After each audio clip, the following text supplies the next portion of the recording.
Ladies and gentlemen, start your engines. Someone says, what's the future? Vaughn Coleman. Ladies and gentlemen, welcome.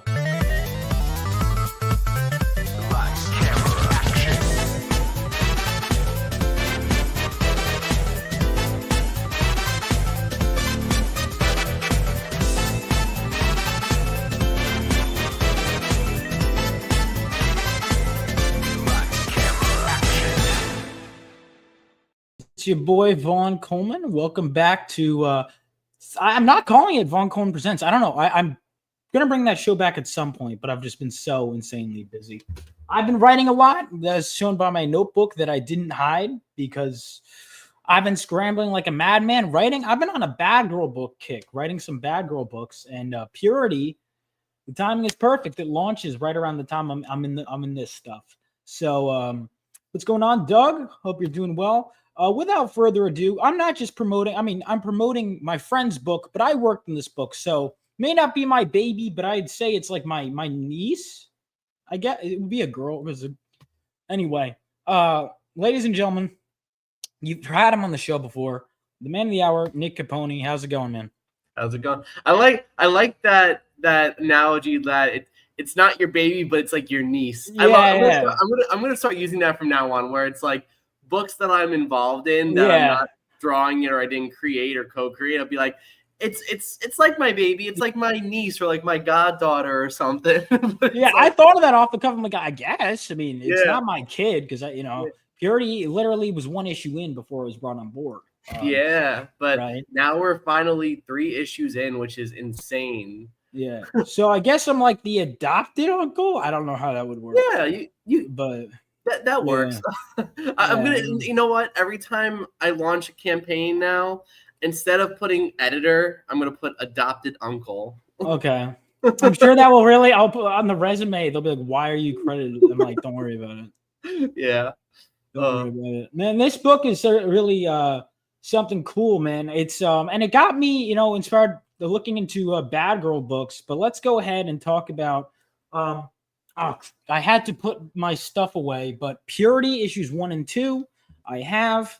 Of course, I didn't work on the first, but the second one I got to come right in and kind of like help. It's really cool, like helping me kind of.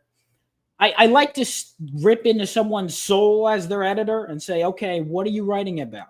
That's what I love to do that. Well, one thing off the bat that it's more so, and I'm not like in no way, shape, or form nagging on even the editor for issue 1. Like, I've dealt in this industry as a colorist. I've dealt with all different kinds of editors, and you get the editor that really dives into your stuff. Or you get the editor, don't mind my cat in the background, just doing whatever.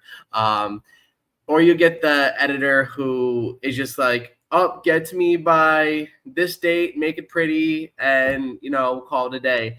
But what I like that both editors that I've had for Purity, you both kind of worked on 2 separate things that I think helped me morph into what Purity is today and how I operate Purity. So, like, for example,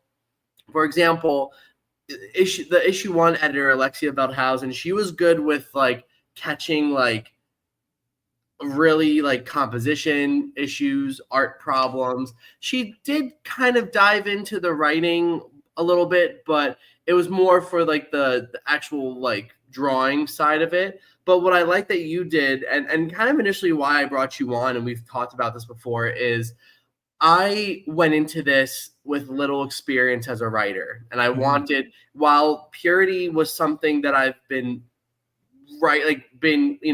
creating for 15 years now, it came more natural to me in the writing sense, but I still needed help with like the structure side of it. And like, I think you definitely, in the course of a single issue, you took my writing, like, if only you like, I mean, you obviously remember the first draft or 2 or 3 of Purity number 2.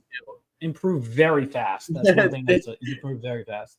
Thank you. So like, I think now it's like, you're helping me take Purity's story to just like the next level. And we'll talk about it in a little bit, but like just different kinds of bad girl books today where I'm kind of leaning into the side of like like She by Billy Tucci, Lady Death, obviously, like the thing why they stood out the most, and like I was doing research on it for years, but like why those stood out the most was because they had substance to it. It wasn't always like tits and ass were just kind of like the add-on to it. Yeah.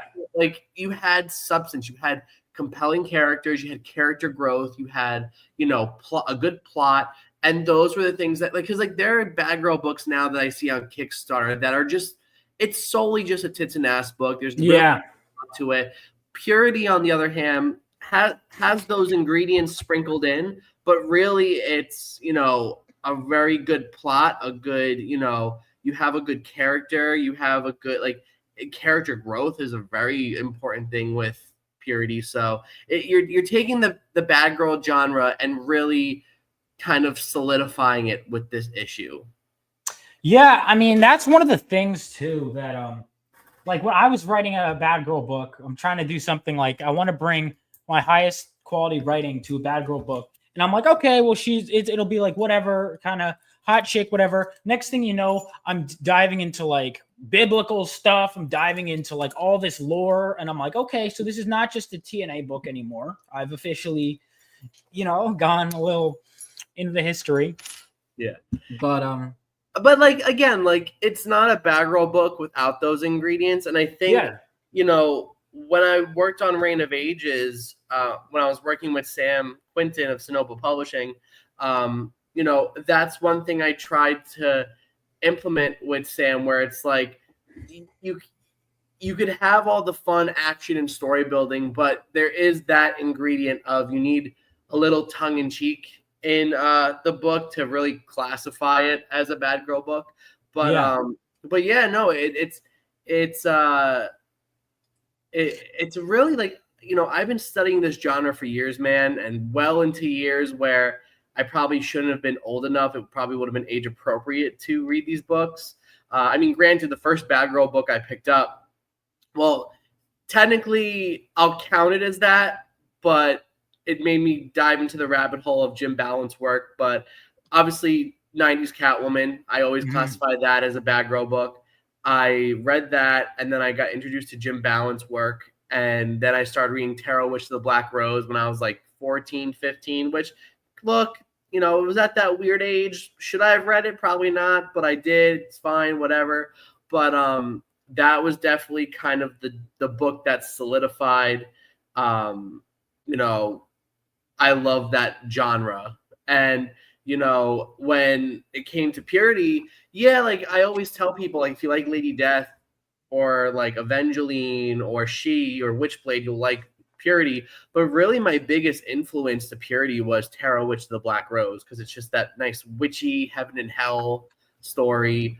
But yeah, like I did a lot of research on that genre, and I'm like trying to find ways of how do you, like, you look at the greats like Brian Pulido, Billy Tucci, like how do they keep working on this for 30 plus years? And that's I think the question for everybody, like whenever they put out a book and they are trying to bounce off of someone else or take do their research, that's the question that always comes into mind, where it's like how do you keep it going for like 30 years? And so that was always very fascinating to me. Yeah. So. Absolutely. No, yeah. I mean, it's important to kind of, because that's one of the things that I think that's kind of intrinsic to comics, especially is like, I think people are often writing miniseries and stuff, and I think that's fine, also more economical, but I think people like those long running stories, those characters. People are, when you're creating comics, they're almost creating something that's in like when we're talking the old school. I mean, you either do something like short, like a comic strip, or we do something where we want a character to be an icon, right? Because I feel like comic books have created the most icons of anything.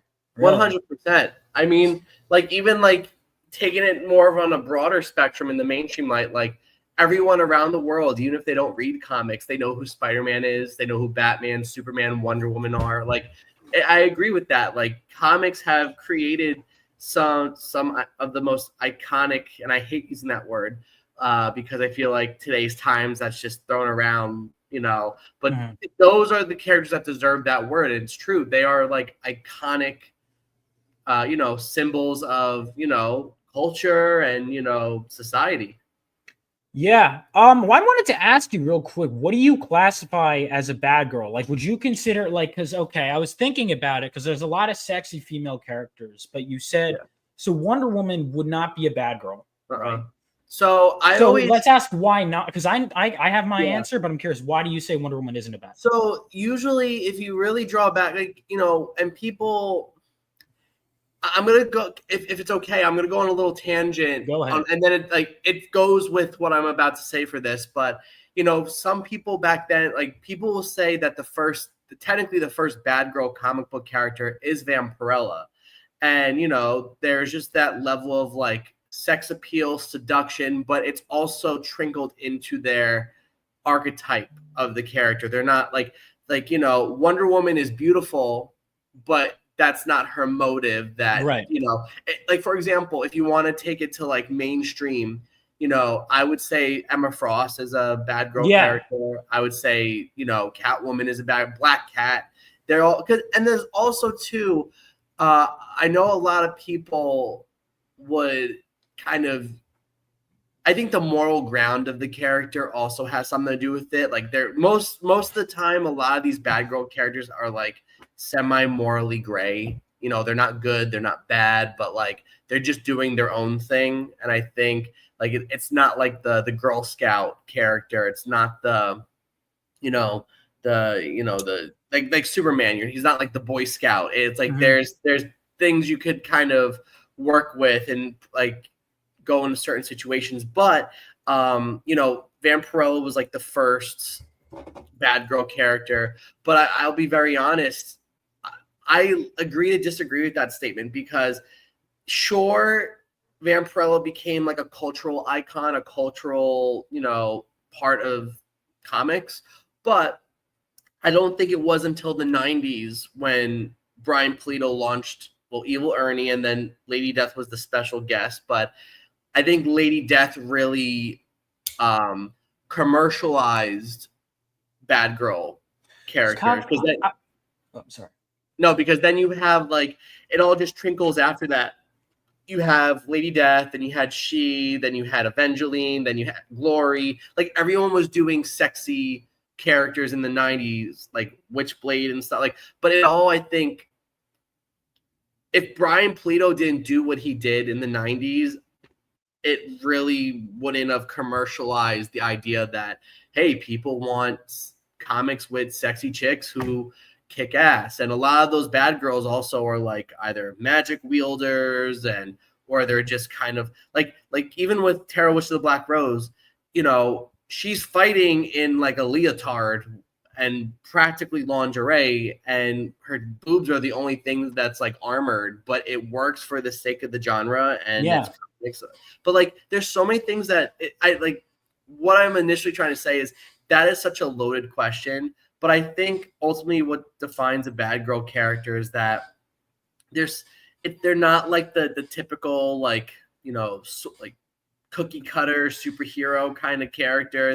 They're like morally gray. Typically, what I've seen in the past, a lot of them are either like sorceresses or have like witchy powers, or they're like spell users, and like I think it that's what entails in like a bad girl. Like even to like a really popular other, like I know this is a big part to purity, but a big part to like that genre and what sells is like occult, like heaven and hell. And I was asking that to like numerous people before I initially launched Purity. I was like, what sells? Like, and they're like, oh, well, heaven and hell characters always are like a money pot. Like you. All right, good to know. I got that something with that then.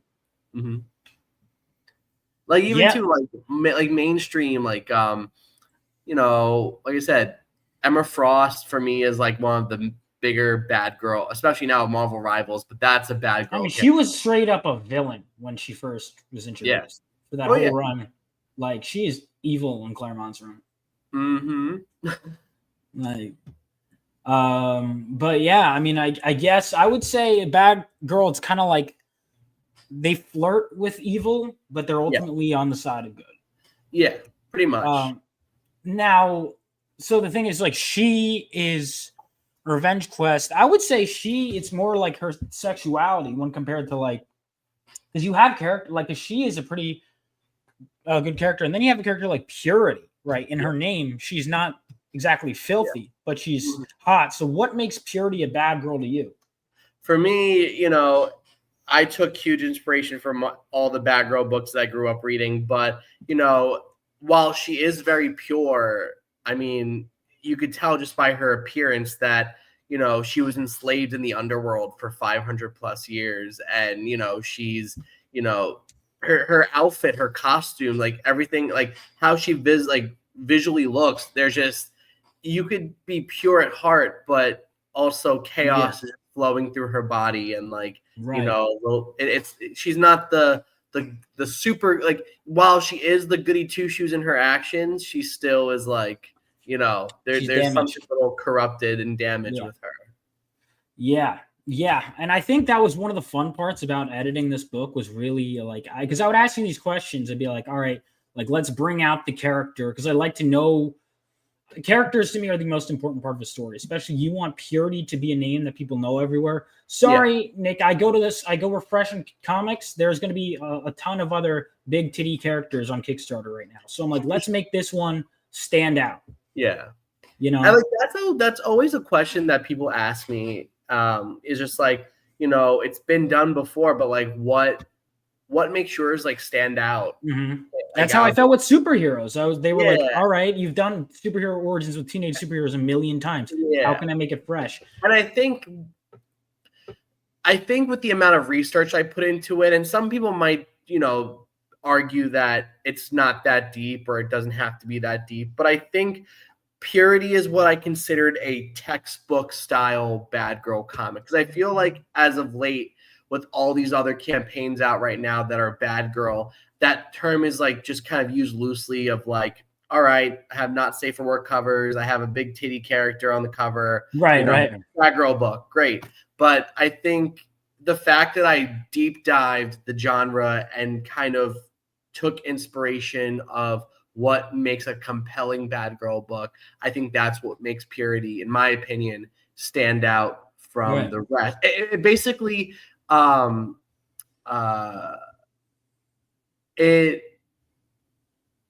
know, it gives a nice nod to the greats. It gives a nice nod of the classics, but also making something original about it as well. And that's also how I feel about Purity, where it just kind of, it's really a good book for people who just love that 90s image feel. Like it almost feels like, you know, reading, you know, as a kid of a product of the 90s, like it just kind of has that little nostalgic feel to it too, reading this book, but also with like a modern touch to it. Dude, that's exactly what I was doing with the superhero genre with Phenomenova, you know, is the whole calling back to the past, kind of reinvigorating a genre we love, pulling from like what worked. Like, did you go back and analyze like, so this, what made them work, what made them click, and what's missing? I did that too. I'd be like, compare the stuff, because that's the thing people should encourage. I mean, obviously you want to spend more time reading good stuff, ideally, but even the stuff you don't like, often you have to go, take a moment. It's whether it's a movie you don't like, comic, and go, why didn't that work for me? And why did this that's similar work? And like that's kind of, it's a lot of problem solving. Yeah, like it's almost like, and it's, you don't want to like say like the things you grew up with weren't great, but it actually makes you work a little harder and reread and revisit the things you'd enjoy, and kind of pick up anything that you feel that it could have been better. Yeah. And that's kind of, you know, how I looked at with Purity, where it's like I reread some of those like 90s books that I grew up reading, and I'm like, what can I do better? What did I not like about these books that I want to, you know, take note of when I do Purity? And so that's kind of, you know, what I did in regards to issue 1. But I think with you editing issue 2 and 3, it actually even made it better, like in regards to the world building, the writing, and everything. So it's kind of like now really ascending into something. Yeah, I mean, I'm excited for this, man. I got to follow some of these guys. Oh, they're great. Well, you know, let's start with the core. So like obviously my team is you know, I have myself, I am obviously the creator, I'm the writer, penciler, and the colorist.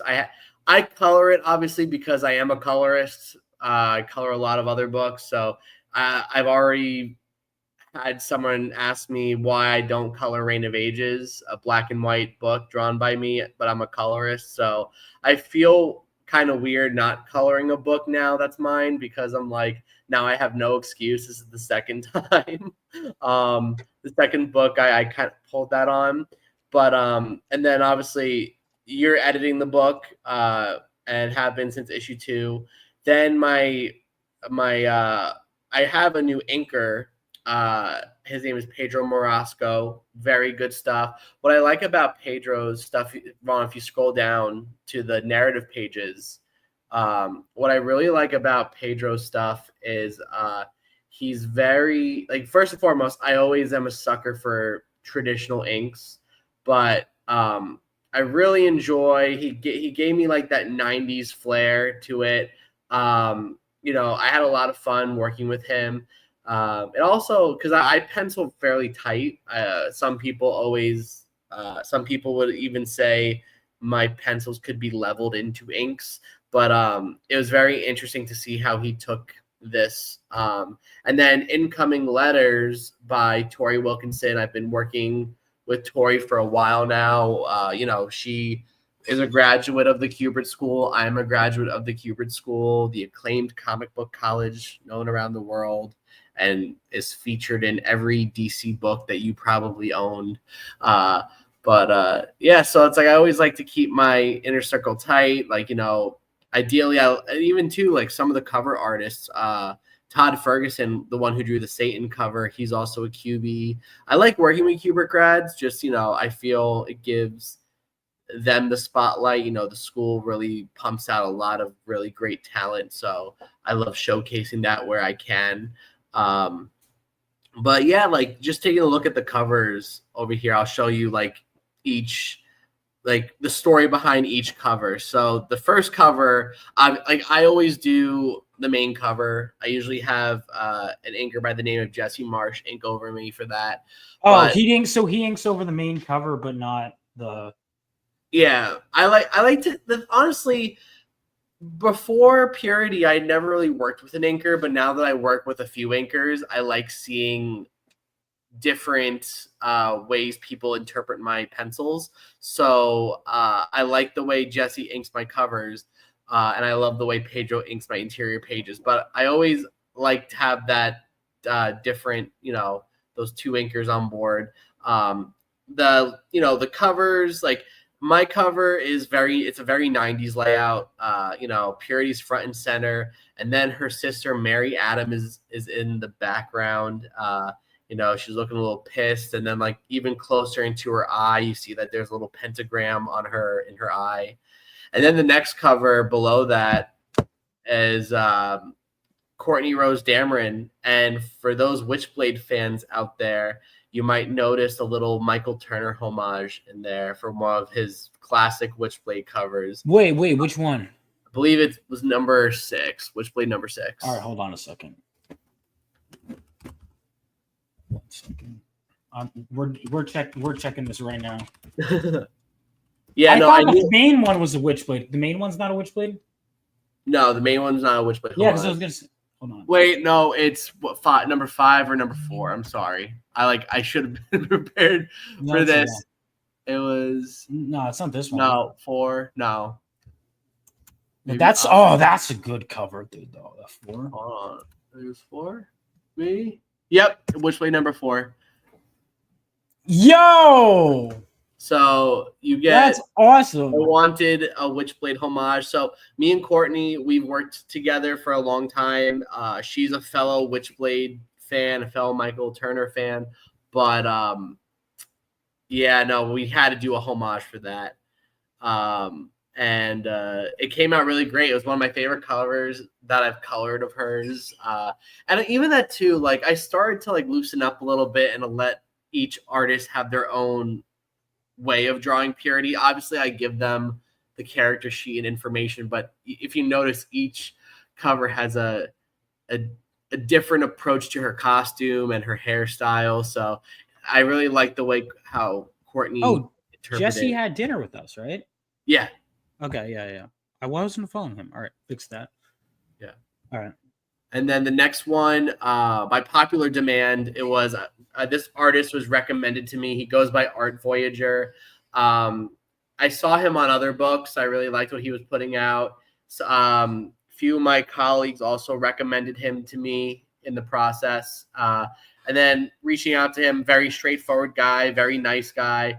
And I came up with this idea. I'm like, have her like, the best way I could think of it was like, there was a Greg Land, Jean Grey cover from the early 2000s of just the Phoenix. And she has her hand just like pointing at the reader, but just like engulfed in flames. And I was like, take inspiration from that. I want Purity to play around with her hellish flame. And he did such a great job with that cover. And like it became like a very popular cover amongst this campaign. Everyone really gushed over this cover specifically. And again, it's another one of my favorites. But I think this one could also make a really good like poster. I might print it for myself, or I might make it down the road for people to purchase. But dude, I love Purity's design. Thank you. Yeah, and this one, I love this one. Yeah, Josh Howard, he was another one. He kind of gave me, if anyone's familiar with, if you're familiar with Dan Mendoza and Zombie Tramp, it has like that kind of aesthetic. I like it. It's very graphic-y. Stylistically, I'm a sucker for cartoony stuff, so I definitely needed him on my books, and he he was great to work with. That's what if you're wondering why I'm looking off camera, I'm following all these. I'm like, why am I not following all these people? Yeah. And Josh Howard and I are following each other on. Oh crap! I didn't even realize that. Okay, so we're boys. I mean, even though we've never, I don't think we've ever interacted. But yeah. And fun thing about Purity's design for people have asked me this in the past, but two of the biggest inspirations of Purity's design is take Blood Rain, if you're familiar with the Blood Rain video game character. And then if anyone is a fan of Xena Warrior Princess, think of Gabrielle from the later seasons. So mix that with Blood Rain with a little sprinkle of ghoulishness to it, and you got Purity. Dean, I'm gonna have to. Is there a Dean James cover? His covers are always the best. Dean, I'm gonna have to get you to do something at some point, man. Yeah, I mean, I wish I want to hire like every artist that I can. Yeah, I mean, I'm always looking for cover artists. Like, I mean, not issue 4 because we're pretty locked in, but like, there's still some open slots for issue 5. I always am open for submissions and samples. I'm on Twitter, X, or whatever you want to call it, or Instagram, just Nick Caponi Art. Feel free to message me. All right. Then we got Todd Ferguson. So it's almost like a tradition now with Purity where I have to have at least one Satan cover. It's just like because Satan for those who are new to Purity, Satan is a sexy redhead in the Purity universe. But after issue 1, she's definitely amassed kind of a little bit of a cult following. And so I always now include a Satan cover. I just think she's a very fun character to draw, but I think she definitely needs a cover. So yeah, it's good stuff, man. This one, wait, who did the Todd Ferguson? All right, I'm gonna make sure I'm following all these people. Todd Ferguson. All right, Josh Howard, I'm gonna have to reach out to. Todd Ferguson. Sorry, I'm gonna keep doing my job. And then Rod Espinoza. Yeah, so Rod is an old Antarctic Press artist. I've read a lot of AP stuff growing up, Ninja High School, and I read Marvel Mangaverse, Warrior Nun, and Rob was doing some art for that company, go for like Gold Digger and stuff. So I've been a fan of his for a long time, and he reached out. This is actually the first Purity cover I received, and it was actually he reached out wanting to do a cover. He was like, "Hey, I noticed like your character. I really love her design. Like, by any chance, are you looking for cover artists? Like, I would love to do a cover for the next issue." And so we really hit it off. Really nice guy, but I was fairly surprised. I was like, "Oh my gosh, like Rod Espinosa doing a cover? Holy shit!" And yeah, I had that cover maybe for, oh God, dude, I probably had that cover for almost a year now. That's how And old you're that just cover sitting is. on it. Wow. Yeah. Well, usually when I shop for covers, I usually shop like a year in advance. See, I'm So trying to figure that out because for me, like, because I'm so narrative driven, I'll be like, this is one of the things I had to learn is I'd be like, oh my God, like issue 1, for example, we hadn't gotten to the reactor part in the script and I'm getting the covers and I'm like, so one of my cover artists had to design the reactor, like, it's for, so like, that's stuff you kind of have to figure out is how early to go. well, I always say like anywhere from like a year to 6 months is a good time frame. First and foremost, I think for the sake of deadline, I think it gives enough time for them to do the cover. But because like a lot of these cover artists, like they're usually booked like 6 months in advance. So getting a hold of them is a whole process. So I always say that's a good range. Gotcha. Yeah. And then we got JT Malloy. So this JT is one of my friends. He publishes a book called The Sapphire Spectre, which is one of my favorite indie books.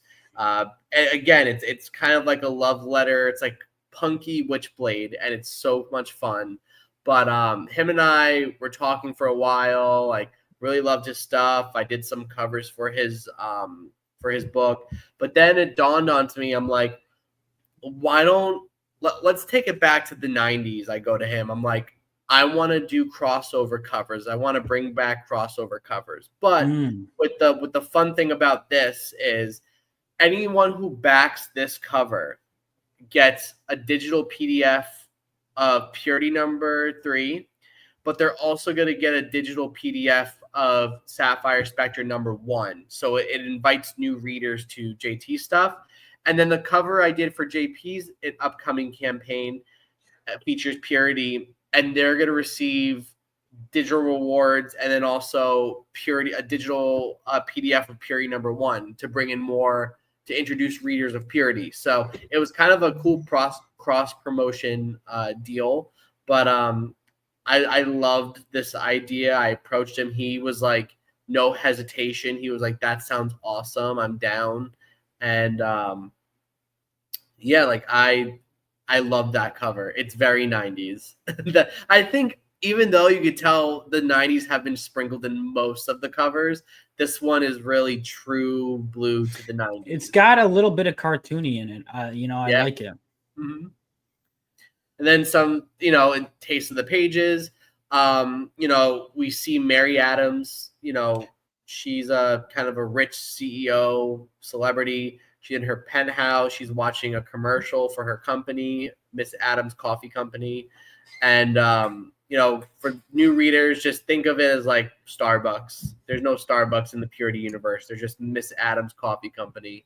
So she's on the phone, and you might see some, sketchy things in the next few pages. Sketchy in a good way. Like she's not the saint that you think she is, or what she presents herself as. I gotta say, because I remember reading this in the script and being excited with the way you draw it. I first of all, not only has your writing leveled up, but I think your sequentials have really continued to grow.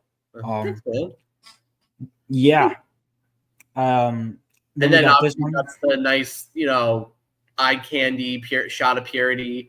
Pedro signed it down below, and like it could be a print if I got rid of that eye panel, but like it's this was one of my favorite pages I colored, but we kind of leave off from where issue 2 ended, and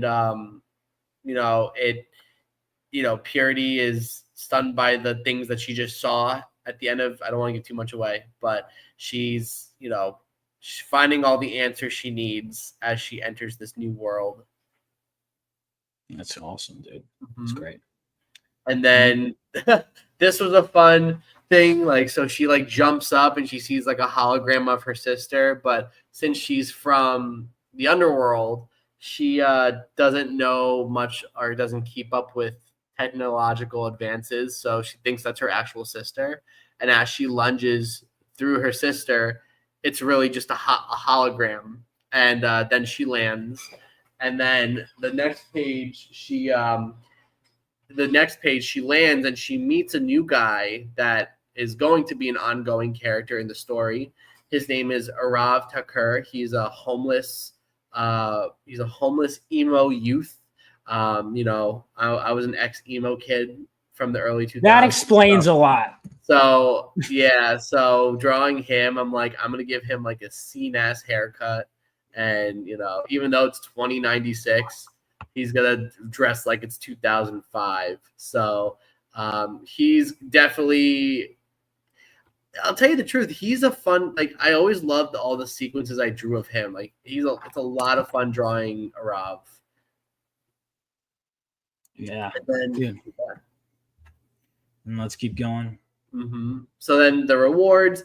Every issue of Purity, I always love offering digital rewards. Especially too with like any international backers, I just want to give them the opportunity, because especially with, as of late, or just, even years ago, like shipping gets too expensive to ship internationally sometimes for backers. So I want them to still have the opportunity to get something from my campaigns and, really, get their copy. So I always offer digital.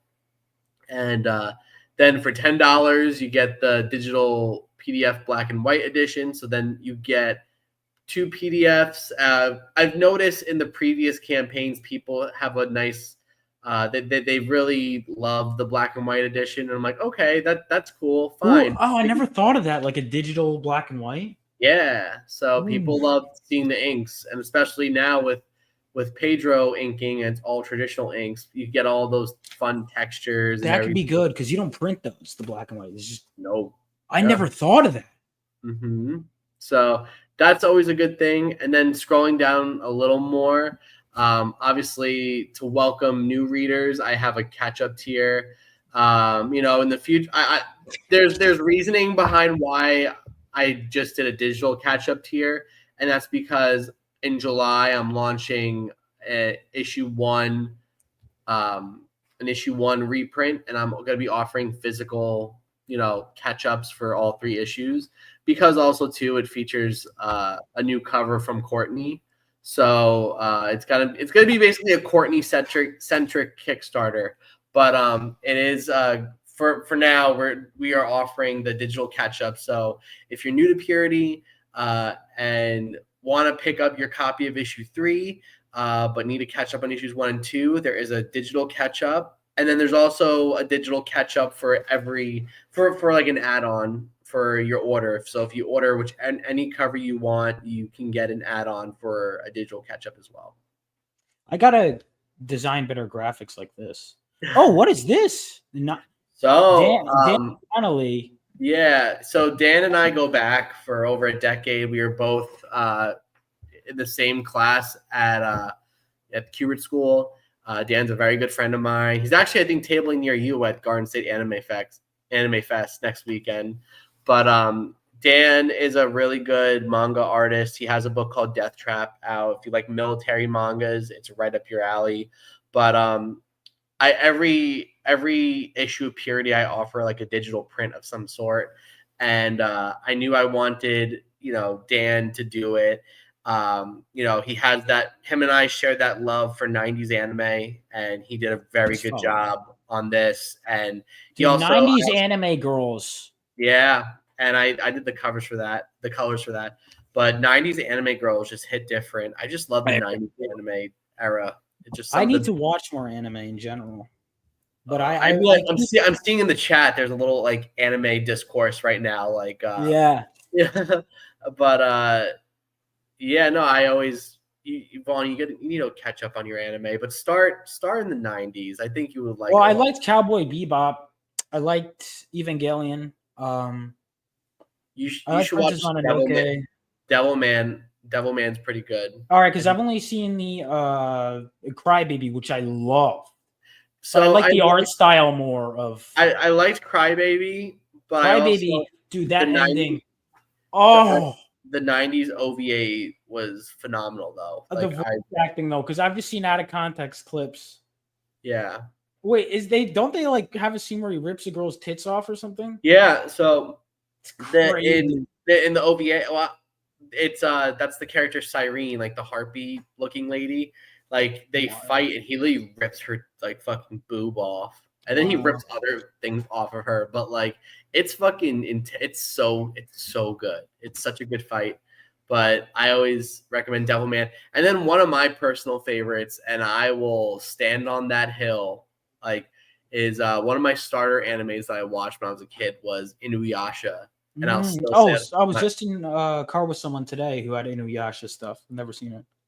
Yeah, no, Inuyasha is one of my because I think it has both aspects of like shoujo and shonen, but it's like a good adventure story. Every episode's like a new-ish adventure.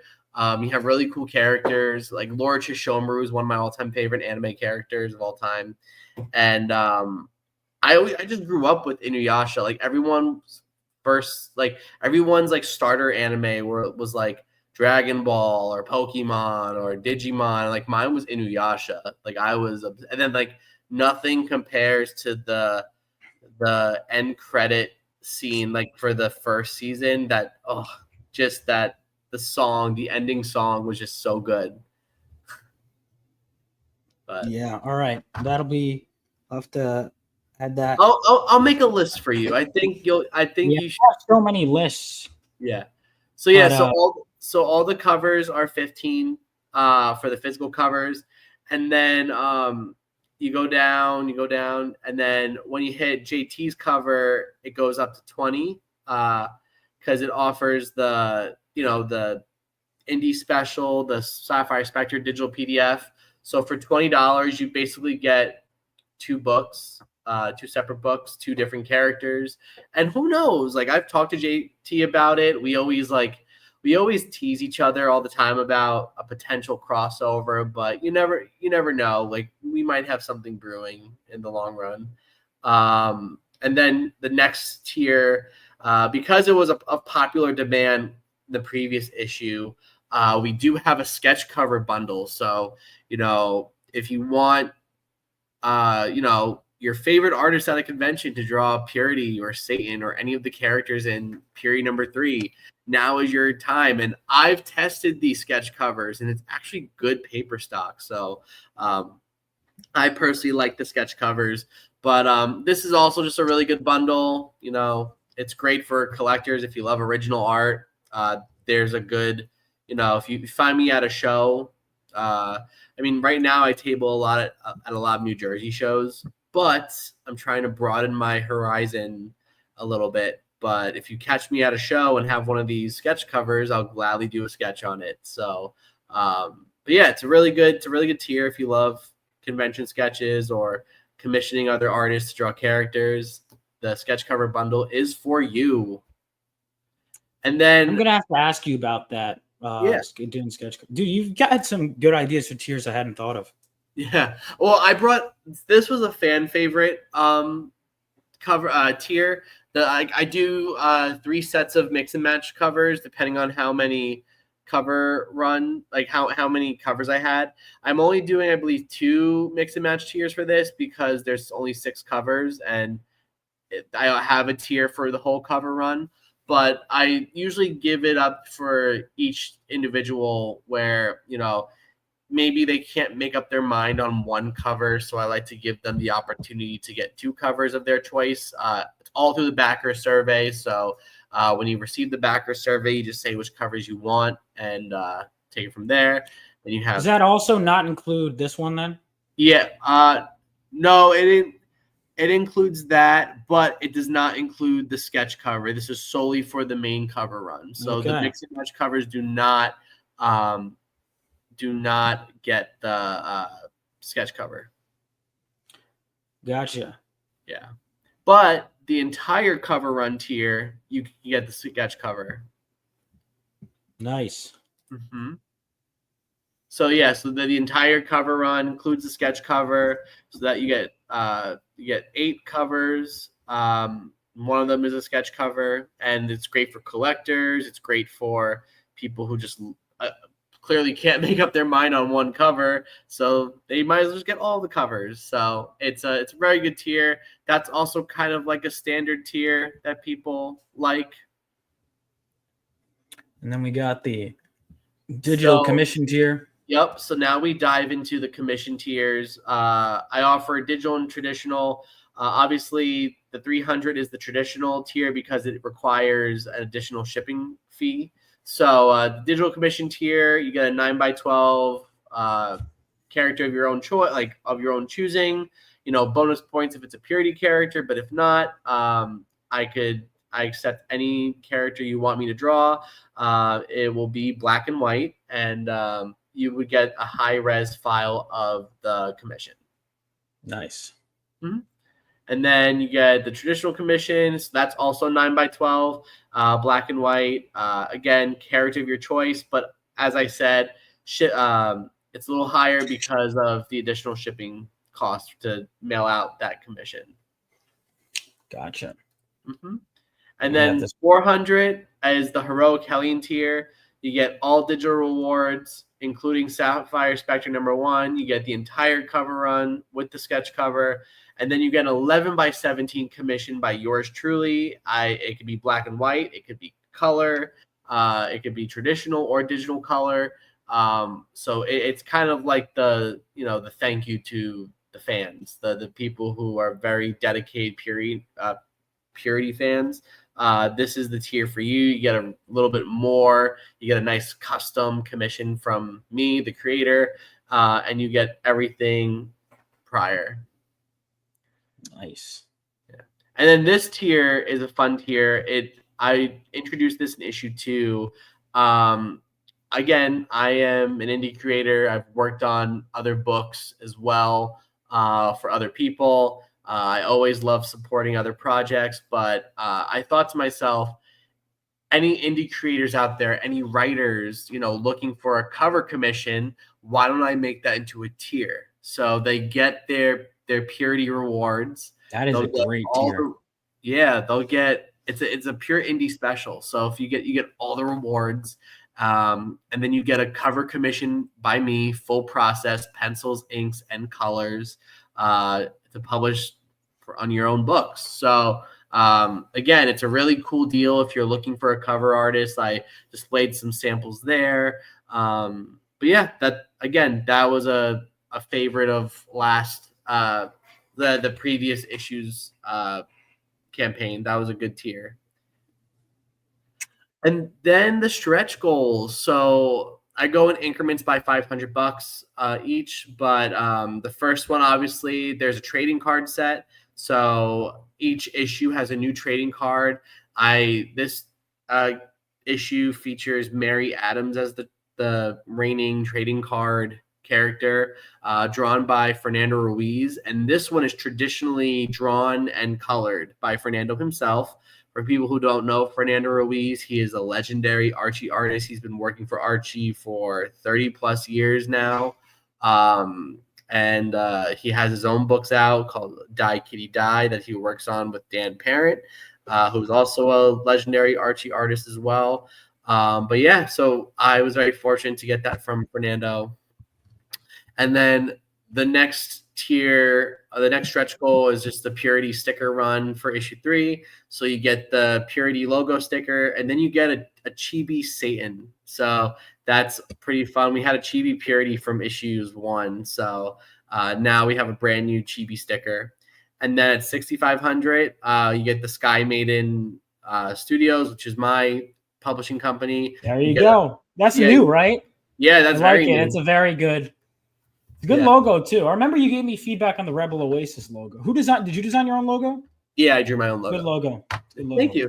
Yeah, no, like I was Sky Maiden is something that was been in the making for almost a year now. I was just trying to kind of, back and forth, thinking of ideas of names and like the logos, but I knew that as a creator, Purity needed a home. And so I didn't want to publish through another publishing. I wanted full control over it. So I launched my own publishing company, Sky Maiden Studios. There's more to come with that in the new year, especially. But yeah, so that would be the $6,500 stretch goal, and then the $7,000. You'll get an additional page in the issue that features all the backers' names in there, all the incredible backers who made this book happen. You will get a nice shout out in the book as a big thank you page. So those are the stretch goals. I keep them fairly simple. I'm trying to come up with new, I guess, exciting stretch goals. I guess that's like a question to like the people watching. Like, what are some stretch goals that you like? Do you like? Because I've seen like people do like poker chips. I've seen people do magnets. I've seen people do like what do the backers want? What do the followers and the viewers want? So like that's what we're trying to configure. Yeah. And we got it's a tough thing because I'm like I want to add all these rewards and I scaled them back after issue 1. I'm gonna scale them back probably a little bit more with 2. We'll see, but it's tough because like people want the books, but it's knowing like what people want because like a lot of people do bookmarks. I've never used one of them. I think I look at them for a second. I've never used them. Stickers, it's funny. Trading cards I like though because it gives me an extra chance as a writer. Mini prints I like, but I chose to primarily stick with trading cards. It gives me. I think my character's inside and out, and if something's not in the book, like you'd be surprised. Like you're not the first person that said that they have no use for bookmarks. I'm like, I love bookmarks. I use bookmarks for everything. That's interesting. Yeah, but yeah, no, I think that's a good tier. Like the thing is I'm torn between keeping it simple versus, going above and beyond. Like, obviously like the best example is obviously Coffin Comics. Like they give out bottle openers, they give out custom like beer can holders, they've done like obviously stickers, magnets, they've done like metal cards, not just trading cards. Like, but I think to myself, I'm like, but then again, those Kickstarters fund like 600K. So I mean, yeah. But like what I would love to like hear like input of like other, what other rewards do you like to see from Purity number 3? Whether if it's the stretch goals, and then even for add-ons, I have like some interesting add-ons for here. So again, like I said, I'm preparing for the issue 1 second printing. I'm practically all out of issue 1. So that's going to feature physical copies of issues 2 and 3. But I also have a Reign of Ages digital bundle. I think people can introduce themselves to the other book that I co-create with Sinopa Publishing. That's a book that if you like, sword and sorcery, if you love ElfQuest, fans have pinned Reign of Ages as ElfQuest meets Lady Death. And so it's something I've been working on with Sam Quinton since 2021, around there. But it's a black and white, like semi-manga styled book, but I do offer all 3 digital PDFs of that as an add-on. And then there's another add-on for period number 3 of you can get 3 sketch covers, additional sketch covers to your order. So not 1, not 2, but you get 3. Again, great for conventions, great for sending out for commissions, but I do offer that as well in the add-on feature. Nice. Yeah. Right. But overall, like my best sales pitch for Purity is that if you love Bad Girl books, if you love the 90s, if you love, books like Lady Death, if you love Witchblade, and want like a new like Bad Girl character to enjoy and like read their adventures, I always recommend Purity. It's been a project of mine essentially in the making for 15 years. She's gone by all these different names and all these different aliases, but it wasn't until almost I know that. Yeah, it's Changing names to character. Yeah, like all these she originally Purity kind of looked like a bimbo looking Marceline from Adventure Time. That was her first ever design of that back when I was like in 7th or 8th grade. I made this character up. But yeah, she had like gray skin, red eyes, black hair. And then it wasn't until 2 years ago when I kind of revived the design. I played around with her being a brunette, but then I'm like, no, I think she suited as a blonde. So but yeah, she she is this is the solidified design of the character that I've been making for 15 years. All right. So that's cool. And I think, that and it's continuing to improve over and over and over again. So like, Nick has so much passion for the medium and everything, and we want this book to succeed. Let's see if we can get some more backers on this stream. Share this out. Let's get more people on it. It's cheap for digital as well. What is it, like 15 to read everything, right? Or no, only 10 to read everything? Yeah, 1 through 3. Only so 10. Yeah. Just $10 to read it, dude. And then if you get it, we're gonna both be at Garden State Comic Fest. We'll sign it for you. Well, hang on, it's not gonna be out by then, right? I don't know. It might be out before June, because the book is practically done. So yeah. So like for like full transparency, every issue I try and strive to find a better method to make my books. And with issue 2, it was more like, let's get the book funded and then work on the pages roughly after it funds. That kind of bit me in the ass a little bit because it took almost 9 months to ship out my books. Whereas issue 3, I only have like 3 or 4 pages left to color, and then the book is done. Tori's done with the letters and just has to swap the pages. So we're gonna send this off to the printer when the Kickstarter money kicks my bank account. So it's gonna be a very quick turnaround because we do want to launch our issue 1 reprint by July. So it's it's a little bit of a crunch. And then not only that, but we have a lot more in store with Purity, because after the issue 1 reprint, we're launching issue 4, and then early 2026 we are launching our very first trade paperback that has 4 issues and then a bonus one-shot story in there that I don't think I've really talked about to a lot of people. But you're gonna get a Satan one-shot in the issue 1, in the volume 1 trade paperback that comes in the new year. So there's like a lot in store. And then even for Sky Maiden Studios, there's like other books that I'm dabbling with that you definitely want to keep on your radar a little bit. But we have a lot in store, and we got to get these books funded. And I'm so thankful that we've made it to issue 3, which is insane to me.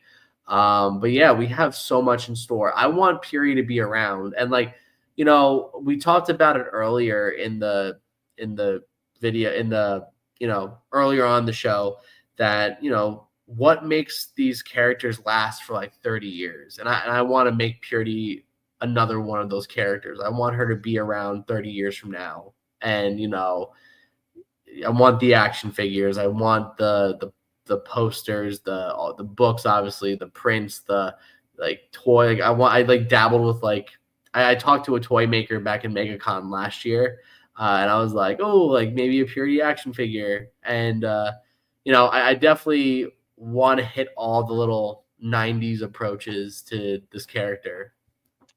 So we've been there because we've just been going like crazy. And let's talk about the actual story and the character, because I think the setup is something awesome. So for those that don't know, Purity is about an innocent woman who was framed by her witch sister in the Salem witch trials, and is burned, and is basically a pure soul in hell who escapes now with some special powers and is being hunted by Satan's minions. So And when Purity escaped, she didn't realize that she froze the gates of hell, and no new souls can enter the underworld to fuel Satan's power. I came to terms that it's actually a spoof on Adam Sandler's movie Little Nicky, but in like the best way possible. But yeah, so there's a lot of moving parts, but ultimately, as what Vaughn mentioned, Purity started off as this like pure Puritan girl from the late 1600s in Massachusetts. She was a victim of the Salem witch trials, but wrongfully accused so. Her sister kind of made a deal with the devil and orchestrated this whole thing, where she could remain immortal and successful if she exchanged her soul with the soul of a pure virgin. And obviously, she called her sister a virgin and was like, "Nope, yep, she's gonna go." She's gonna go. Was down. her sister a virgin? Because you just said she called her a virgin. Well, yeah, like she swapped her soul okay. with the soul of a virgin, so her Purity is a virgin. Okay. But the way you said, yeah. like, oh, she goes, "You virgin." Yeah, pretty like well. Indirectly, she kind of did that. But yeah. So she goes there and she's enslaved in the underworld for 500 years, and every day she learns more and more of why she's down there. And then her one colleague, Kyron, who knows the ins and outs of witchcraft and magic, said that she was a victim of a blood oath, and her sister sacrificed a child. That was the first part. And then the second part was to exchange her soul with the soul of a virgin. And that was her offering to Satan. And we learn more about Satan's relationship with her sister Mary in issue 3.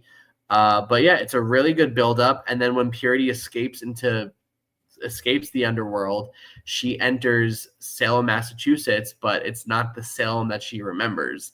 It's Salem, Massachusetts, 2092. So it's well into the future. You know, me and Vaughn were talking about this earlier. Like there's aspects of steam, like cyberpunk. You know, there's aspects of old and new architecture, because drawing Salem in the future, I still wanted to retain some of that classic old Puritan like structures. But yeah, it's a really good book if you wanted to dabble with not only like the past, the present, and the future, but the whole theme of Purity is simply revenge and redemption. Because while she wants to seek revenge on the person who put her in the underworld, she also is trying to redeem herself and to become an angel, or to become a good soul and to ascend into heaven and cross over. So it really is just for the, to give her soul dignity. There's a lot in store. And then even too, I'm not trying to spoil anything for the future issues, but we learn to discover more about Purity's soul and why she stands out from the rest of the bunch. And and all the other Hellions in the underworld, why Purity stands out the most. So you definitely want to stick around. This is a bad girl book with substance. We're not just a titty book. I'm building, a very solid character with character growth and just substance. So if you love a good read and you love badass babes in the process, Purity is for you. Yeah, it's a good book, dude. I'm very happy to be working on this one. And I think we've got some really cool stuff in store. Yeah. I guess we got Purity right here. And who knows? There may even be some bad girl crossovers with some stuff I want to do. Nick and I were talking. So if that's interesting, not only does it have my seal of approval, but it could lead to some more stuff. Yeah. So one thing I always, and I would love in a perfect world, and this is live verbatim. This is live. The first time anyone's ever heard of this. But I always loved the idea. I wanted to get a few bad girl creators, and I wanted to make a crossover cover, but I wanted to make it kind of like a Wizard magazine homage with all the bad girls just there. There's like kind of like a spoof of like Wizard magazine. But that would be really cool to do as like I don't know, like maybe everyone offers it on their campaigns, or we launch a campaign for that cover specifically. But I think that would be kind of cool to kind of unite creators. Allie, who's an editor, says this page is filled with typos. She's a great editor. Sick. Well, I didn't edit this, by the way. This skips the page. But yeah, she's great with that stuff. Yeah, I mean, I want to add to that. I want to go a step above and beyond. Obviously, I got to make my own Bad Girl books first, but I want to do a Bad Girl crossover book, period. Yeah, it's fun. Join us. Like, yeah, join the dark side. We have cookies. No, yeah, I mean, it's like, it's another thing too. It's there's a stigma. It's like if there's a hot chick character, it's like immediately people are just like, oh, it's just bad. And yeah, a lot of the time, a lot of stories are like that. But it's like, no, not necessarily. You know? Yeah, like I think it's more so how you approach it. Like my goal with Purity is that I wanted to make a character that's empowering. Now, clearly, you know, physically and like her history of like being enslaved in the underworld is not relatable, but maybe this appeals to, you know, people who want to, you know, maybe not have a good relationship with their siblings, or, you know, they're trying to redeem themselves, or like, you know, I want to make if you have sister issues, this book is for you. Yeah, if you have sibling issues, definitely read Purity. But yeah, like I think I wanted to make a character that, like, again, and I'm very anal about Bad Girl books because of I didn't want to make just another booby book. Like I want substance. You know, yeah. Well, it gets boring as a writer. Like as an artist, I'm sure it's fun forever. But as a writer, 2 seconds in, you get bored of it. For me personally, if that's all you got going. Yeah, like I want, like, again, like, you know, you take Catwoman for example. Yeah, like there's sex appeal there, and but Catwoman's pretty badass. Like, and then I'll tell you the truth, in my personal history of just Purity, surprisingly, a lot of my backers, a lot of the people reading are female. They want these empowering characters. Yeah. Yeah. But Satan is a woman in this, yes. Yes. So what made you decide to do that? I wanted something different from, you know, the rest of the bunch, where, you know, I've seen, you know, everyone is very quick to draw Satan as this like big buff horned dude, but then I'm like, I kind of took the approach where I wanted Satan to have a little bit more elegance to her, but even with her horns, for example, which aren't horns. Yeah, that when you told me that, because I didn't realize that. Satan, I was like doing a lot of research, and by far, Lady Allie, yes, like Bedazzled. I just saw her comment. Like Bedazzled. Thank you. Someone is that a Brendan Fraser movie? That's a Brendan Fraser movie. I gotta see that one. Elizabeth Hurley. I had a huge crush on Elizabeth Hurley because of that movie. I mean, she's all right, but listen, Brendan Fraser. That's why I gotta see. Yeah. You know? Fun facts. Not to go on the Renaissance is here. Yes, he's back. Not to go on a tangent, but speaking of Bedazzled. Someone asked me if I had a voice cast set up for like a dream voice cast for Purity, if that ever became an animated series. And I'm like, Elizabeth Hurley as Satan. That's it. Like, but yeah, like so with Satan, I did a lot of research on it, and you know, she's essentially a fallen angel. She's supposed to be God's most beautiful creation besides himself. And I wanted to then it should be a chick, yeah. So I wanted to make that, you know, kind of fallen angel vibe. And her horns, I wanted to make it shaped like it's like a broken halo. So they're like flat discs. They're not horns, but the way they curve kind of emulates kind of like a halo. And I also, too, with her face design, I was like, I wanted a little bit of like a Witchblade effect, too, with like the little things trickling on her cheeks and stuff. Who Nick? Oh, she's a voice actor too. You know, Nick, I'm a voice actor. Yeah. Hey, look, Who you cast me as, man? Come on. You're definitely a Rav. Definitely. I'm a Rav. You want me to play the Indian kid? Yeah. Okay. Well, no, never mind. We can't do that. It's 2025. Well, you can. You can. But I mean, look, I'm always looking for I mean, I've always asked you. I've asked other people. I'm looking for voice actors for like just like even Kickstarter videos. So Dude, I'll definitely do keep that it. in mind. I But can yeah, edit kicks. Yeah. By the way, they were asking if Bedazzled came out before I was born. I just looked it up. It did not. It came out after I was born. it was like what 2002, 2000. So, Okay. ha! I was 5. No, I yeah, was 5 years a old. little over a year old. I was 5 years old.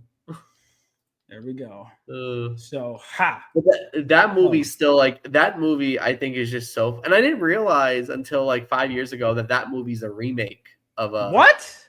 Yeah, that was like an old like 60s or 70s movie, and then they remade it. Well, all right. Well, this version doesn't have Brendan Fraser, so it's probably inferior. Yeah.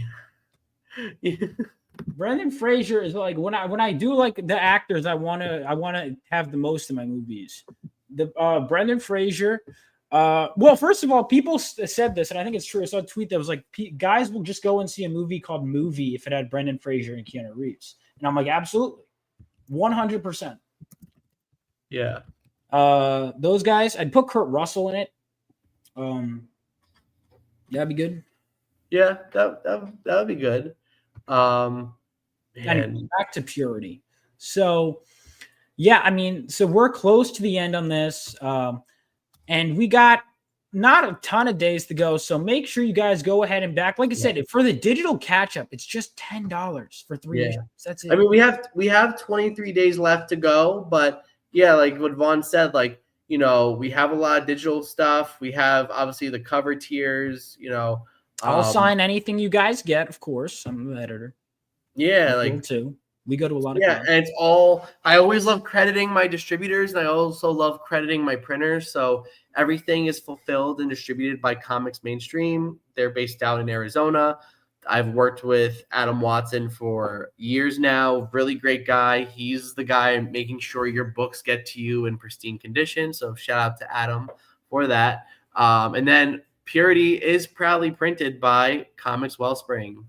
I've been using them for a while too, and they are very like hands-on. Like like people that's like the toughest part of making a comic is finding a right printer. And I felt Comics Wellspring just did it for me, just did it right for me. I'm not outsourcing into like China for like Print Ninja, where especially now with tariffs involved, I don't have to really worry about that. Oh yeah, I'm glad I print in the US. Yeah. Yeah. Ali says the art got better since #1. I think your art is improving. Like I think your storytelling in all fronts is improving. Yeah. I think your covers or just your interiors, your storytelling in general.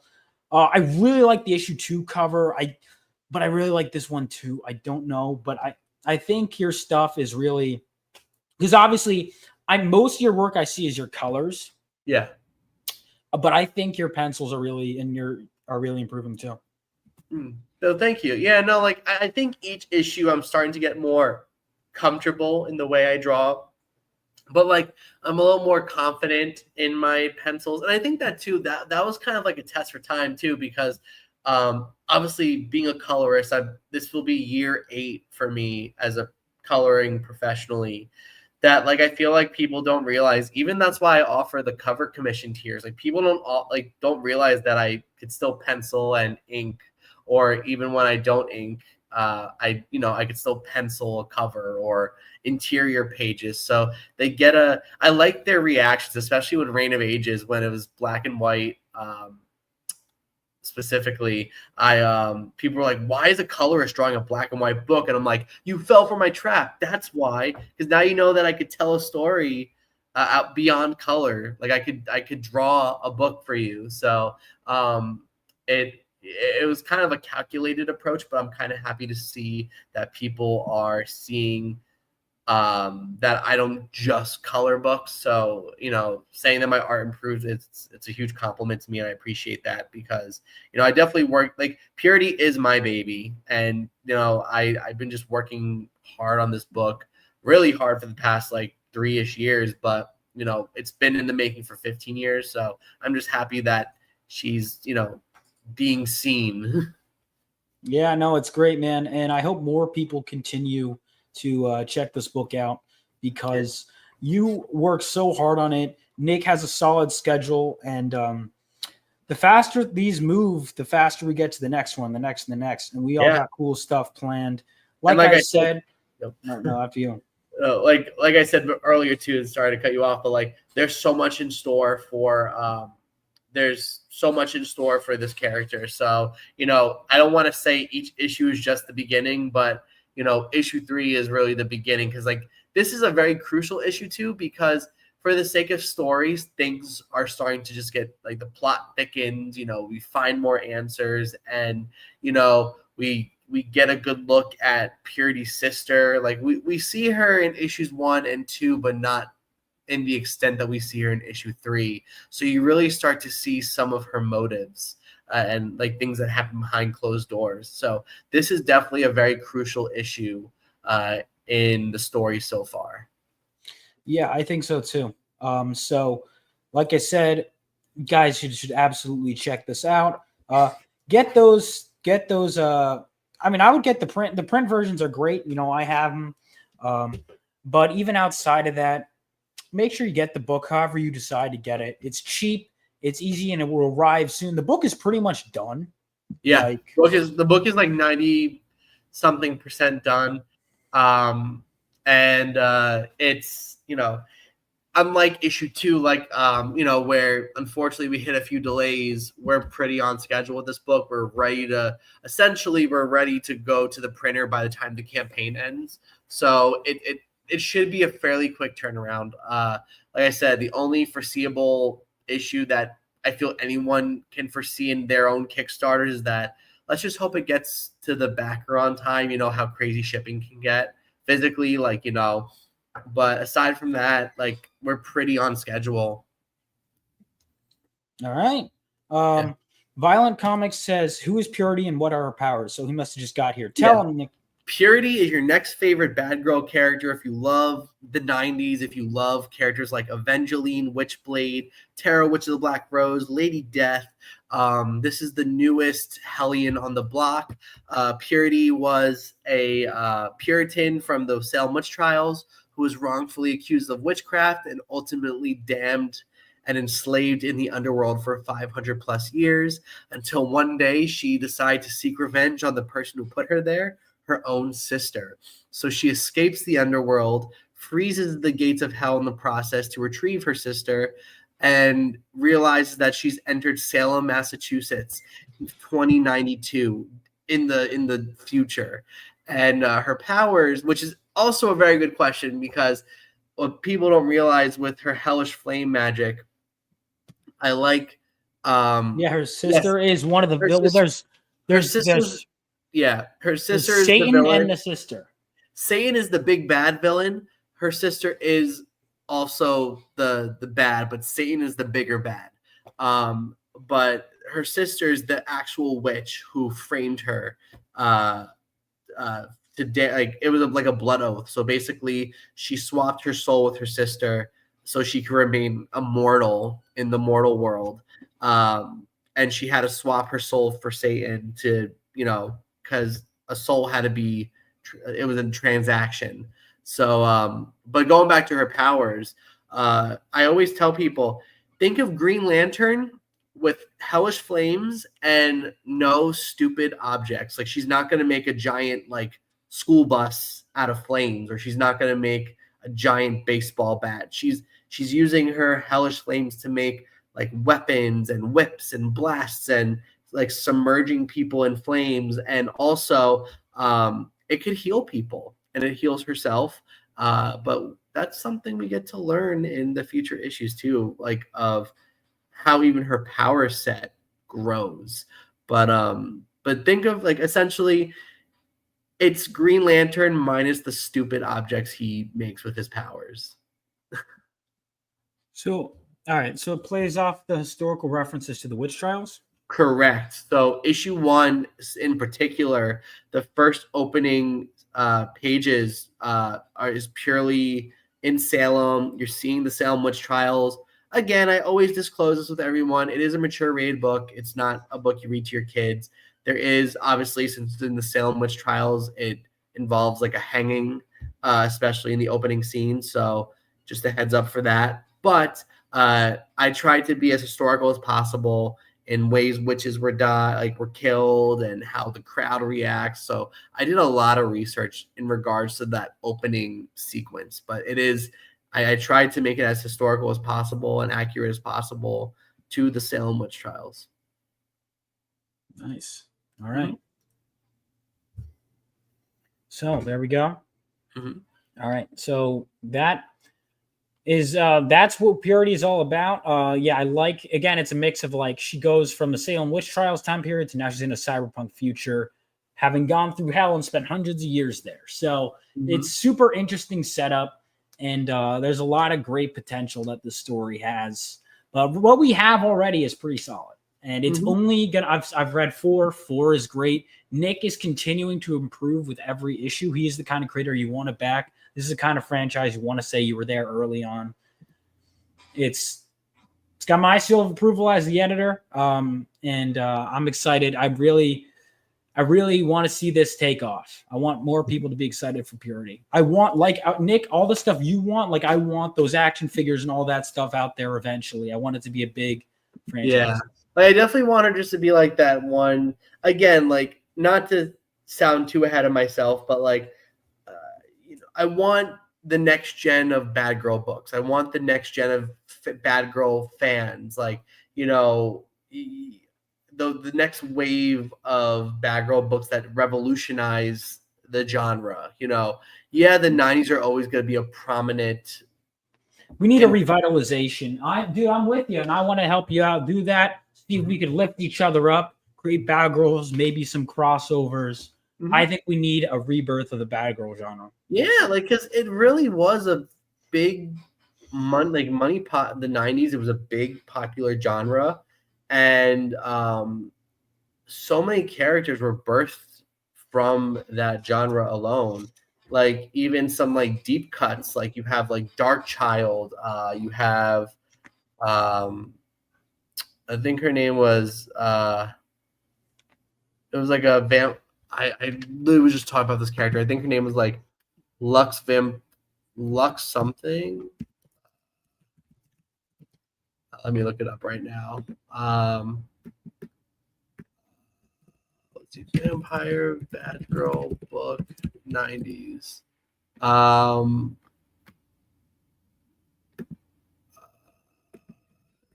It's gonna bug me. That's why I'm looking up right now. Well, I can't find it. I'm sorry. But there was like a vampire book from the 90s. It's like anyways, another deep cut character is Helena. And then you have like, the Rob Liefeld, Evangeline, Glory. You have even like Mark Silvestri's side, like they made a Bad Girl book out of Zealot from Jim Lee's Wildcats. So you had all these like, it's a good genre. So I'm like, I want to contribute to the birth of the next wave of Bad Girl characters. Yeah, I like it. Violent Comics says sounds a little like a Shadowrun world with magic plus futuristic tech. Kind of, yeah. Yeah, I would say so. That's actually pretty spot on. And you know what, Nick? If you ever wanted me to write a character for your world, you let me know. Yeah, I like the world a lot. Definitely, like there's a lot of, especially at the end of issue 4. I mean, you saw the script already, but we do have a new character outside of Arav. We have another character that's kind of on our radar. So definitely, like I love that. I love the idea of, especially too, like when you establish your little world, you could do like little one shots of like the whole cast. So definitely, I would definitely consider that down the road. Let me know. I'm down. Sounds good. All right. So we got Purity. There's 3, and this is 3 of 4, right? I mean, Purity is ongoing, but right. But of this first arc, this is the first introductory arc. So issue 4 ends that introductory arc, and then we're gonna launch a trade paperback. But Purity's ongoing. Ultimately, right now, I don't have an exact number of issues I want. Right now, my goal is to have at least 20 issues. That's like the starter. But definitely ongoing. I want the one shots. I want the crossover one shot issues or little mini series. Like I want to expand the Purity world. That's my ultimate goal down the road. Good stuff, dude. Well, I'm excited. I'm glad I'm part of Team Purity. It's been great, and we only got better things ahead. So if you guys can't back this book, share it around, or if you can't back it yet, hold on to it.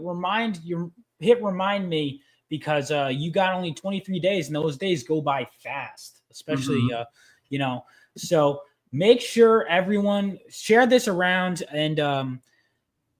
Yeah, this is something special. Back the book if you can, because it's something exciting, and I'm proud to be part of this. I'm proud. I'm very happy you're on the book, Vaughn. Like Yeah. seriously, like what people don't realize, Vaughn has elevated my perspective of writing. Like I don't think I think the previous stuff I've written before I met Vaughn, I could probably cringe at the way I wrote things, but I think Vaughn has taught me structure when it comes to writing. So like I said, like the proof is in the pages, but it's Vaughn has been a very important part of this character building journey with Purity. Thank you. Well, I'm glad to be. So that's an endorsement of me as an editor, guys. Come on.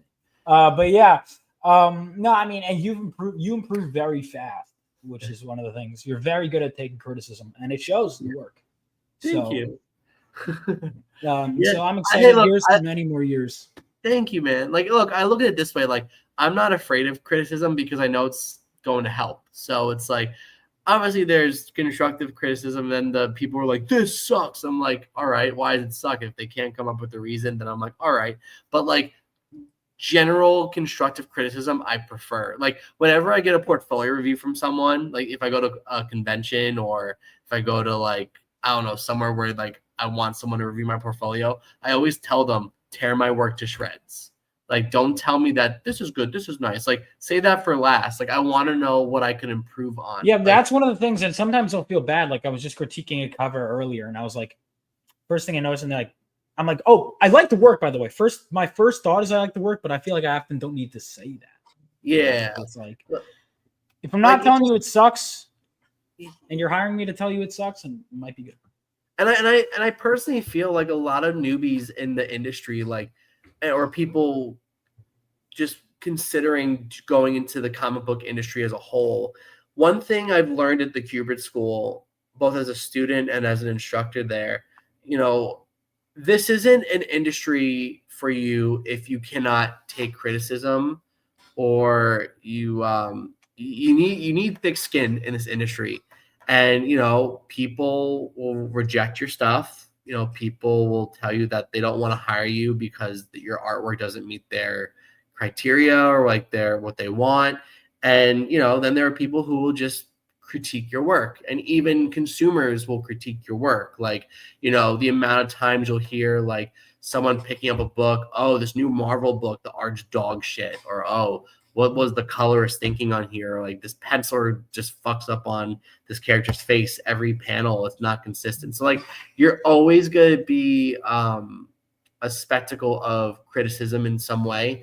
And you kind of have to learn in this industry to take the ones that don't have a proper, constructiveness to it, kind of take that with a grain of salt, but know that when it's constructive, it's only because it's going to help you become a better, more well-rounded artist in this industry. So when it comes to criticism, I always approach people with the rip my stuff to shreds first, because I want to know what I could do better. And even that too, from like issue 2 to issue 3, like I've been asking people like, what can I do better? And then obviously the number one thing was, get it out quicker.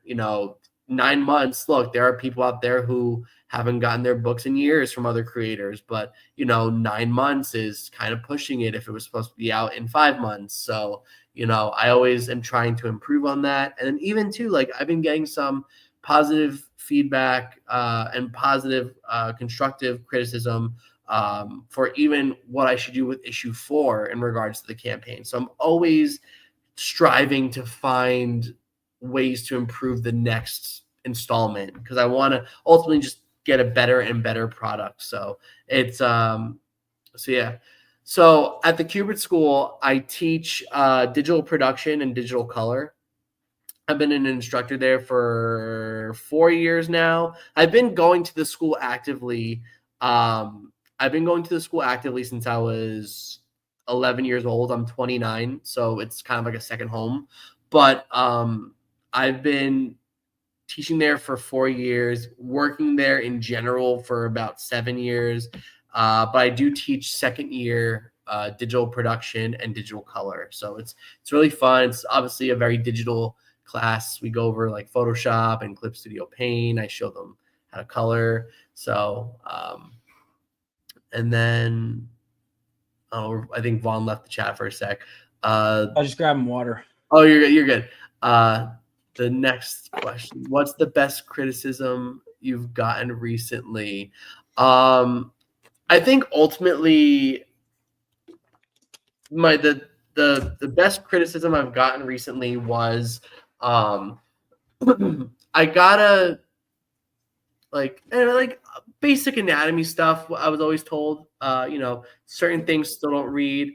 Like maybe perspective is off. Certain shot choices, like in regards for composition, I like to keep it very simple. Like one of my biggest influences is the Hernandez brothers, Jaime Hernandez of Love and Rockets. So like, I do have a more simpler approach to my layouts, and I guess it's a I don't know if it's a criticism, but it's more so like I've been told that I could play around with my compositions a little more. Like, don't like, it's more so like it was imposed to me of like, don't be afraid to, do a crazy layout. Like I feel like some people might feel that my layouts sometimes are on the safer side. So that's something I'm trying to work on. And then, All right. and then very cool. I'm trying to figure out Clip Studio. Yeah, I personally love Clip Studio. Everything that you see me draw and color for purity and like other things is solely Clip Studio. Especially too in the age of AI art, I'm very anti Adobe because they're very pro AI. So I've been using Manga Studio. Well, I've been using Clip Studio since it was Manga Studio like 10 years ago. So I've been using it for a long time. But I've really made that full switch. And I'll be very honest, the subscription costs for Photoshop alone are atrocious.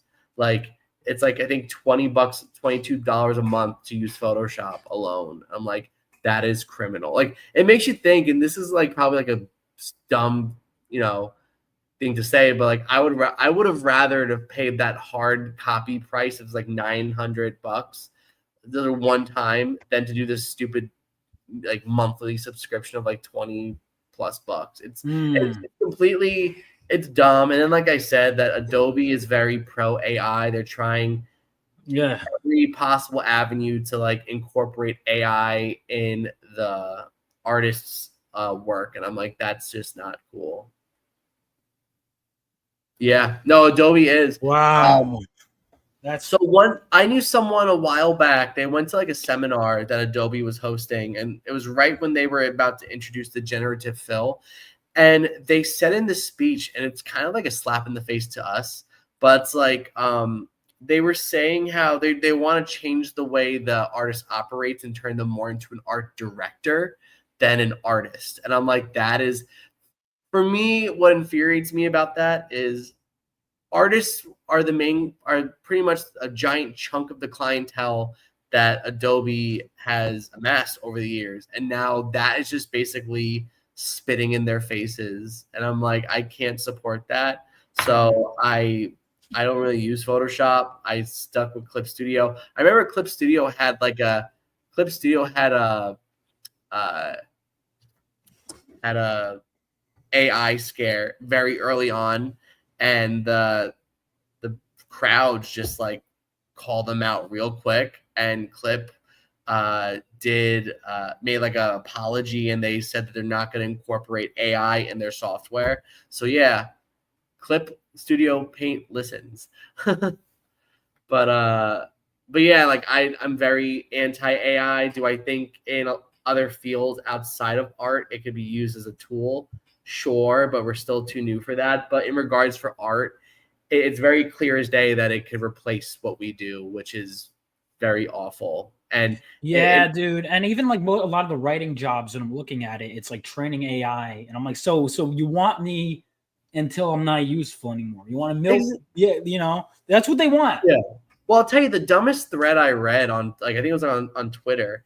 This guy made a big stink of like artists who were getting pissed at AI because, oh, not everyone is just like, not everyone is as artistically privileged as a lot of you artists. And I'm like, are you fucking kidding me? Yeah, like really? All right, so fine. Like, so if I'm like a better writer than someone, like I worked for. Yeah, I'm like, what is it like? We all have to be. Have you ever read Harrison Bergeron in school? No. Wait. Oh my god, it's the one where they're forcing everyone to be equal against their will. So like people that are stronger have to carry weights. Wait, yeah, was that a movie? Was that a movie with Sean Astin? But I haven't seen the movie. Yeah, but like, and I get it, like, because like, look, people were like that was this. So ahead of its time. Look, people were like this, like what, 30 years ago when they started introducing digital art and like digital color. Like, a lot of colorists were fearing for their lives that they're going to lose their jobs because, oh, now people are using Photoshop. I get that. History repeats itself. But I think in this time, this day and age with AI literally replacing artists, period, it's more of a detrimental time.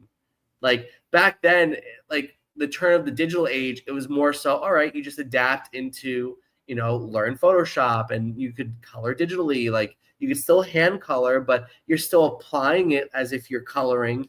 Whereas now AI, you're just typing it into a prompt and it's like it literally takes the life out of your piece. So I'd say now it's definitely not an adapt or die situation now. It's definitely like, it's also there's playing off of each other too. Like I can't imagine, like I don't want AI because my artists will often come up with something I didn't even think of. Well, yeah, like I just think it's because I'll be like, what? Like for example, the Phoenix Senshi. My artist had a white streak in her hair. Oh, why does she have a white streak? Oh, I don't know. I was at my job and I saw a girl with white streak and I thought it was cool. AI can't replicate that. Yeah, because that wasn't something I put in my script or my descriptions. Oh, I pulled from this thing I saw the other day. You know, I like the look of this book. Well, I've never read that book, so I wouldn't have told AI to even think of that book. You know, it's well, even that too. Like, I'm curious about like the editorial process with AI. So, like, for example, what if I'm just saying in the example, if I generated an image, I'm like, what if I'm like, oh, I need that hand to come down, like maybe like 20 degrees down, and like, what if her fingers, I want more like this instead of like this. Or, oh, I want a facial expression that's not just a smile. I want anger, and like you want to describe you. I feel like you can't even do that. So like that's why AI is not good, because you can't even like, you know, there's no editorial system. Like you're just gonna get poorly drawn or poorly generated stuff. Well, all right, Violent, you're missing the point of my story. I think is what it comes down to is if I wasn't working with a human, I wouldn't have thought to add that to begin with. Mm-hmm. And she wouldn't. Because I would just say, here are the prompts. Like when I gave her a character description, I just wrote a bunch of stuff and she just like threw that in. It wasn't part of my prompt. AI can't replicate that. Yeah. I know, but it's like, you know, that's the thing. Yeah. Mm-hmm. But yeah. I mean, I pulled from it's exactly, or like stuff that happened on the street, you know, stuff that happened in your personal life that you're channeling. So I'm not necessarily threatened by AI. I'm more annoyed with it. But the thing is, big companies don't care, which is why you want to support indie. Because big companies don't care about that crap. Yeah. All right. So on that note, Nick, is there anything else you want to talk about? No, like we have 23 days left of the campaign. Feel free to take a look at the campaign. We're offering a lot of fun stuff. And then, you know, Purity is the new bad girl on the block. We're 3 issues in, so maybe she's not as new as she was a year and a half ago. But, you know, this is definitely a character you want to stick around with. I think you'll enjoy this character, if you love sort like, heaven and hell characters, Witchblade, Evangeline, like it's really like a nod to the 90s, but something also that offers something new that they didn't do in the 90s. So I think you're going to really be in for a treat with Purity. Vaughn is doing his magic on this book, and I think you all are going to really like this issue. Yeah, I think you guys all need to get it. Yep. All right. Let's go ahead and close things out. And also, to talk about myself for a second, Phenomenova issue 2 had some printing errors, but it is going to start fulfillment tomorrow. We got things done. Fast shipping because they messed up with the printer twice, but they were able to, my printer came in clutch. And so I am going to have it fulfilling. Also, I'm going to be at a Super Jersey Comic Expo or Fan Expo. What is it? Super Jersey Comic Expo. Super Jersey Comic Expo this weekend. And then next weekend, I will be at Garden State Anime Fest with Nick. So if you guys are in New Jersey, make sure to stop by those shows. And Phenomenova issue 2 is underway. Reapers in Pursuit, that short story collection, really solid so far. I'm really liking it. I've been reading it. The submissions, I have some very talented. There's some people in my audience that I'm like, I didn't know they wrote. They send something. I'm like, wow. Like, I have some talented people, some talented friends, some talented people I've never heard of who submitted. So people I haven't seen, someone from my college who I haven't seen in years submitted. So it's been great.